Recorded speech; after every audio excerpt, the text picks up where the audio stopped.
नौकरी छूटने के बाद जब मैं घर वापस आया तो कई तानों का सामना करना पड़ा।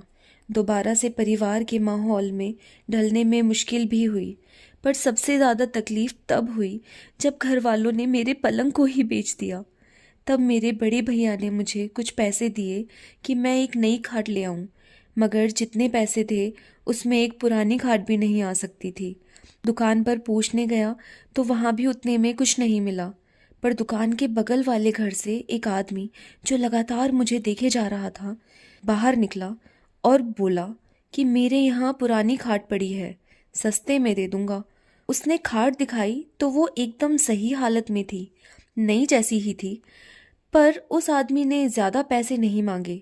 ये देखकर मुझे हैरानी हुई, मगर अपना फ़ायदा होते हुए देख मैंने कुछ नहीं कहा। रात को खाना खाने के बाद मैंने राहत की सांस ली कि अब सोने का तो ठिकाना हुआ कम से कम। थोड़ी देर टहलने के बाद बिस्तर लगाकर मैं सोने चला गया। सोते सोते मुझे ऐसा लगा कि अचानक ही मुझे कोई धक्का दे रहा है और फिर मुझे किसी खाई में ढकेल रहा है। पूरा शरीर दर्द कर रहा था। चीखते हुए मेरी नींद खुली तो मैं पसीने से लथपथ था। मुझे लगा कि कोई बुरा सपना होगा तो मैं दोबारा सोने लगा, लेकिन खाट पर लेटते ही मुझे ऐसा लगा कि कोई मेरे कंधों को जोर से जकड़े हुए है और मेरे पैरों को किसी ने पकड़ लिया है। दोबारा से मेरा पूरा शरीर दर्द करने लगा। मैं चाहकर भी उठ नहीं पा रहा था। हैरत की बात तो ये थी कि ये कोई सपना नहीं था, सच में कोई मेरे शरीर को जकड़े हुए था। मेरी चीख सुन सभी घर वाले वहां फौरन आ गए और उतने में ही ये सब अजीब चीजें भी रुक गईं। बुरा सपना था ये बोलकर उन्होंने फिर से सो जाने को बोला, पर खाट पर दोबारा बैठने की अब मेरी हिम्मत ही नहीं थी। वो रात मैंने जमीन पर ही गुजारी और अगले दिन मुझे लगा कि शायद कल रात जो हुआ वो सब मेरा एक वहम होगा। खुद को समझाते हुए अगली रात मैं फिर उसी खाट पर सोया। कुछ देर तो मुझे नींद ही नहीं आई। फिर जब कुछ देर तक कोई भी अजीब चीज नहीं हुई तो मेरी आंख लग गई। पर आधी रात में एक बार फिर मुझे लगा कि कोई मेरे शरीर को पीछे की ओर खींच रहा है। मैं आगे बढ़ ही नहीं पा रहा था क्योंकि मेरे पैरों को जैसे किसी ने जंजीरों से बांध रखा था। फिर मुझे वैसा ही शरीर को झंझोड़ देने वाला दर्द होने लगा। मैं चीखता इससे पहले मुझे एक आवाज सुनाई दी, एक बूढ़ी औरत की आवाज, गुस्से से भरी हुई। मेरी जगह पर क्यों आए हो तुम? ये मेरा बिस्तर है, निकल जाओ यहाँ से, जाओ यहाँ से। बहुत देर तक ये आवाज मेरे आसपास भटकती ही रही। फिर इतना पास आ गई कि लगा जैसे मेरे दिमाग से ही निकल रही हो, ना कि बाहर से। शरीर के साथ साथ अब मेरा सर भी फटा जा रहा था। तब अचानक मुझे लगा कि मेरी माँ मुझे बुला रही हैं। उनकी आवाज से मेरी नींद टूट गई और जब मैं उठा तो पसीने से लथपथ था। मेरी माँ मेरे पास ही खड़ी थी और वो बुरी तरह से घबरा रही थी।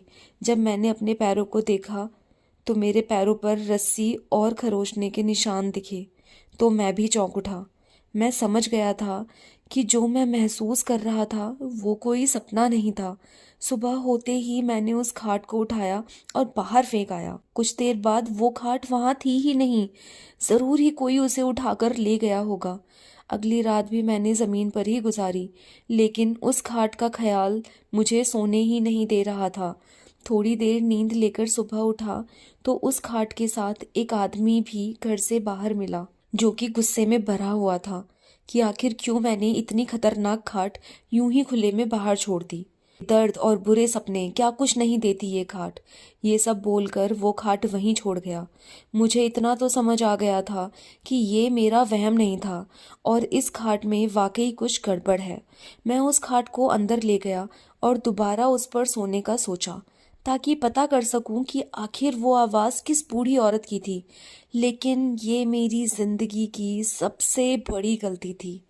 इस बार ना शरीर में दर्द हुआ और ना ही झटके लगे और जल्द ही नींद भी आ गई। पर थोड़ी ही देर में उस औरत की आवाज़ फिर आई। चिल्लाते हुए उसने बोला, फिर आ गए? आखिर क्यों मुझे चैन से सोने नहीं देते? ये मेरे सोने की जगह है, जाओ यहाँ से। यह सुनते ही फिर मेरे शरीर में दर्द होने लगा। ऐसा लग रहा था जैसे मैं कहीं ऊपर से बहुत जोर से गिर रहा हूँ। थोड़ी देर बाद ये सब रुक गया, पर ऐसा लगने लगा जैसे खाट हवा में झूल रही हो, अपने कंधों पर उठाए कोई उसे ले जा रहा हो। मैं सहमा जा रहा था, डर से जैसे चारों ओर से मुझे घेर लिया हो। यह सुनते ही फिर मेरे शरीर में दर्द होने लगा।